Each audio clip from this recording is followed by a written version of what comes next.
Hello नमस्कार दोस्तों, स्वागत है आप सभी का आर स्टडी में। दोस्तों आज हम रीजनिंग का अगला वीडियो देखने वाले हैं। इसमें मैं रीजनिंग के ऐसे प्रश्न आपको शेयर करने वाला हूं जो आपकी परीक्षा में अक्सर पूछे जाते हैं और वो ऐसे प्रश्न हैं जो जिसमें अधिकतर स्टूडेंट जो है फंस जाते हैं।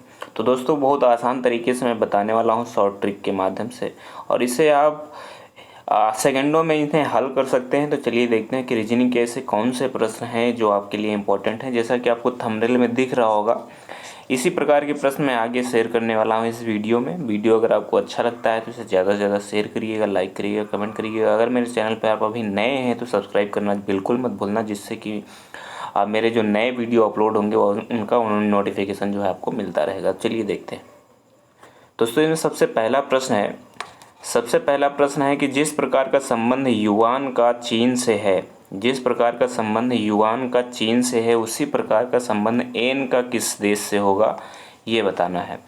तो दोस्तों जैसे कि युवान जो है, युवान का संबंध जैसे चीन से है, यानी कि युवान जो है वो चीन का क्या है, मुद्रा है। यहाँ की मुद्रा क्या है, युवान है। उसी प्रकार से एन कहाँ की मुद्रा है, तो दोस्तों जो एन है वो कहाँ की मुद्रा है, जापान की मुद्रा है। यानी कि जापान की मुद्रा है क्या, एन। जापान की मुद्रा क्या है, एन है। तो इसका ये संबंध हो जाएगा जापान से।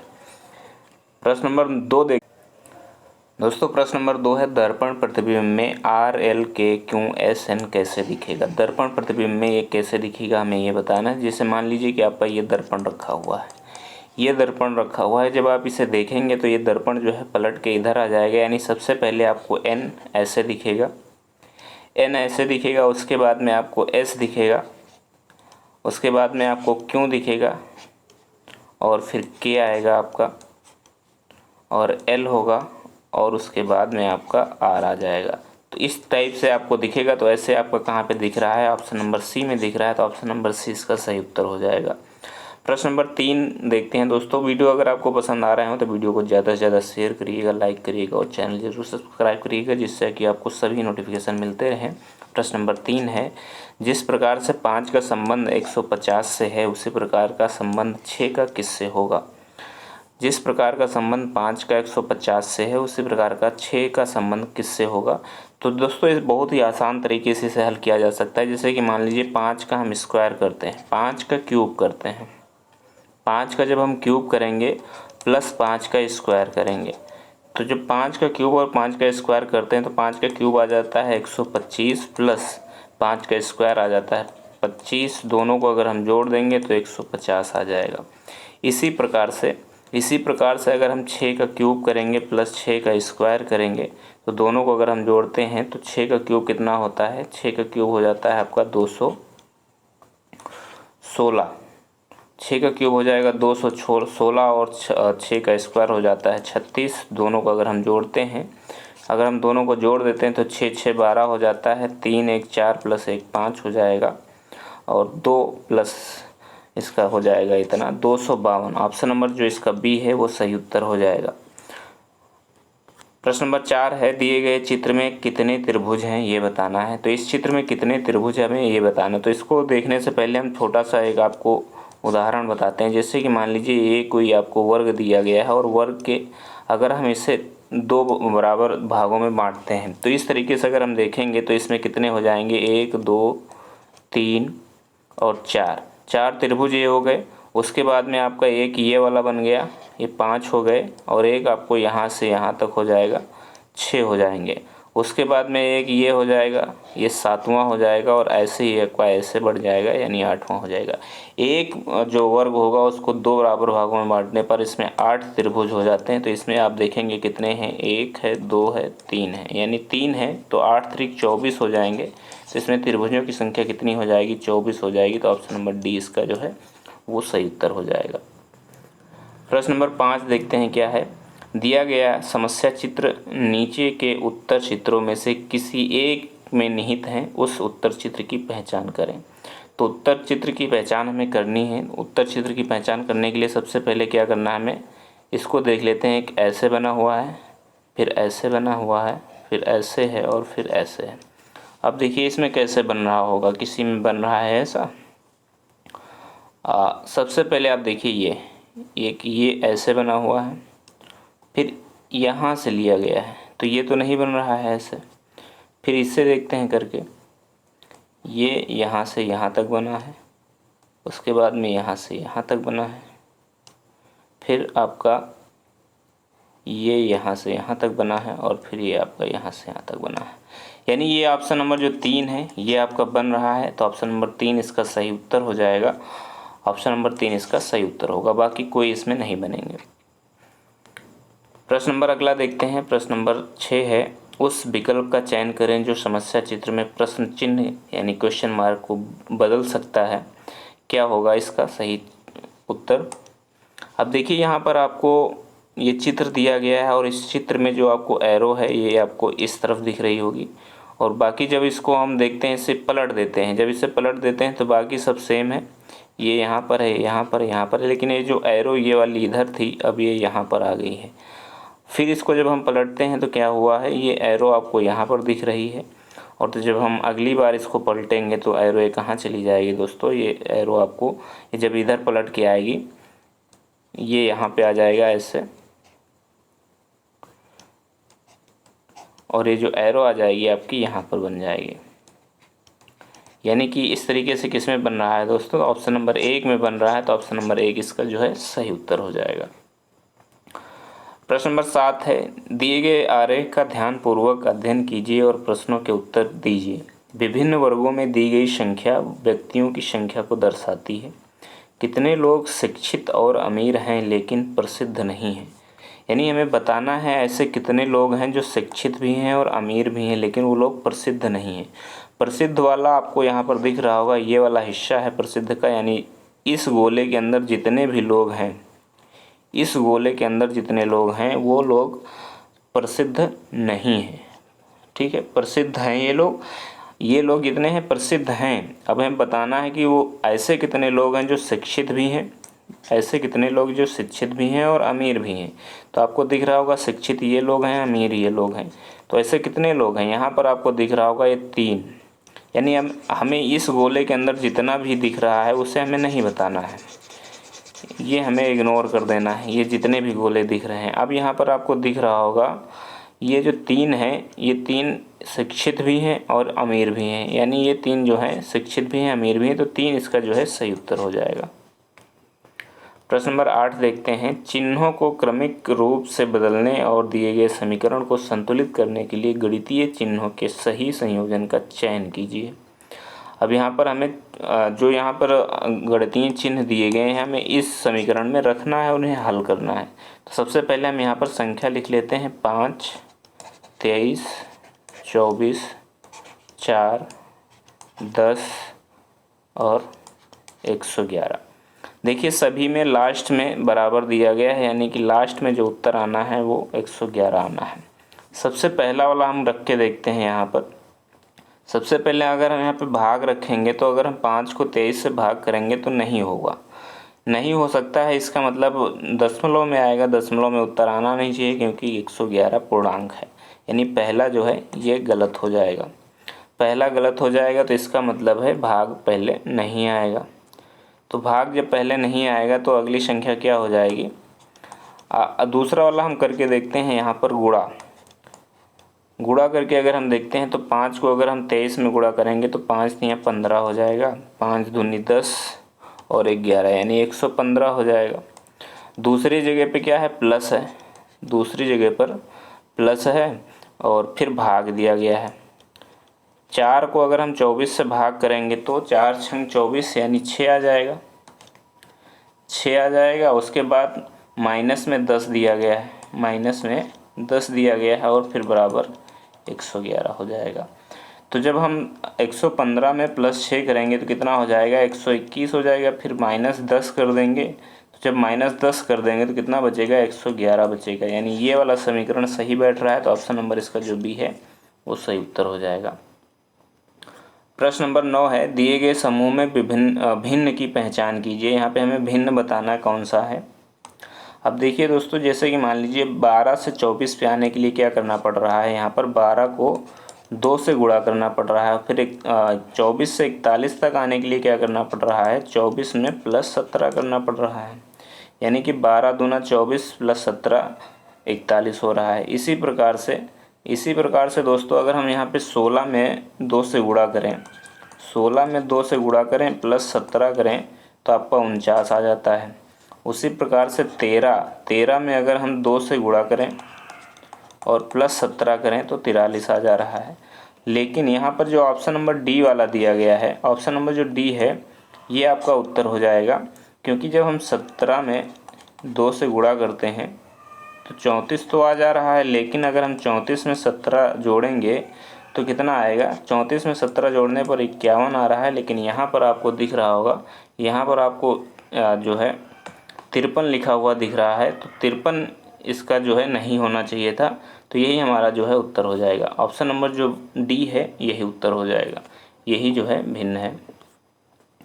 प्रश्न नंबर 10 है, उस उत्तर आकृति का चयन करें जो प्रश्न आकृति में चिन्ह की जगह ले सके।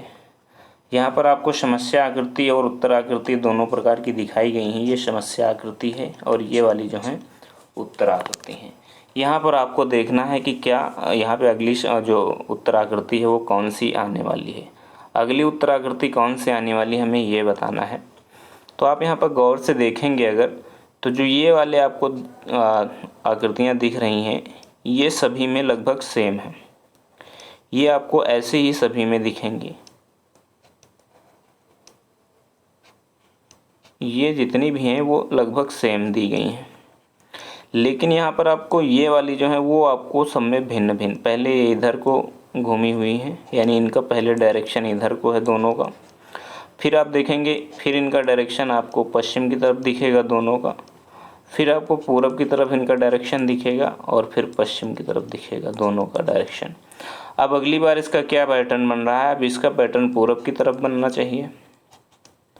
इसका जो इस आकृति का जो अब अगला मुख बनेगा वो पूरब की तरफ बनेगा। यानी कि हमें ऐसी आकृति चुननी है जिसका जो ये बीच वाली जो है इनका जो मुख है वो पूरब की तरफ हो। अब देखिए इसमें जो है पूरब की तरफ तो है, इसमें पूरब की तरफ है, लेकिन जो ये है इन दोनों का मुख एक ही तरफ है, जबकि एक तरफ नहीं होना चाहिए। एक का आपका जैसे ये इधर है तो दूसरे का आपका यहाँ से ऐसे होना चाहिए था, तो ये वाली गलत हो जाएगी। अब ये देखिए पहले की इधर है फिर ये आपको इधर है, यानी दोनों एक दूसरे के अपोजिट हो रही हैं, ये भी बिल्कुल गलत हो जाएगा। और 4 भी आपको बिल्कुल वैसे, अब इसका दोनों का उत्तर दिशा की तरफ मुँह हो गया है, यानी ये भी गलत हो जाएगा। यहाँ पर आप देखेंगे ये इसका मुख इधर है, ये इसका मुख इधर है, यानी ये सही है। लेकिन इसका भी देखिए इन दोनों का भी डायरेक्शन जो है पूरब की तरफ है, तो ऑप्शन नंबर 1 इसका जो है सही उत्तर हो जाएगा। अगला प्रश्न है, एक निश्चित कूट भाषा में एपियर को PAEPRA के रूप में कूटबद्ध किया जाता है और एक्टिव को CAITEV के रूप में कूटबद्ध किया जाता है। उस भाषा में AGENDA को किस रूप में कूटबद्ध किया जाएगा ये बताना है। तो दोस्तों इसको हल करने के लिए सबसे पहले इनमें जो पहले जैसे हल हुआ है उनको करके देखते हैं। जैसे कि एपियर है, एपियर को कैसे लिखा गया है आप ये देखिए। एपियर को लिखने के लिए क्या किया गया है, हमें सबसे पहले ये देखना है। तो P उसके बाद A फिर E फिर P R और A, ये इस रूप में लिखा गया। आप इसे गौर से अगर देखेंगे तो ये ऐसे एक दूसरे को आगे पीछे किया गया है, यानी यहाँ पे P आ गया, यहाँ पर E आ गया, फिर यहाँ पर A हो गया, यहाँ पर R हो गया। इसी प्रकार से एक्टिव को भी किया गया है,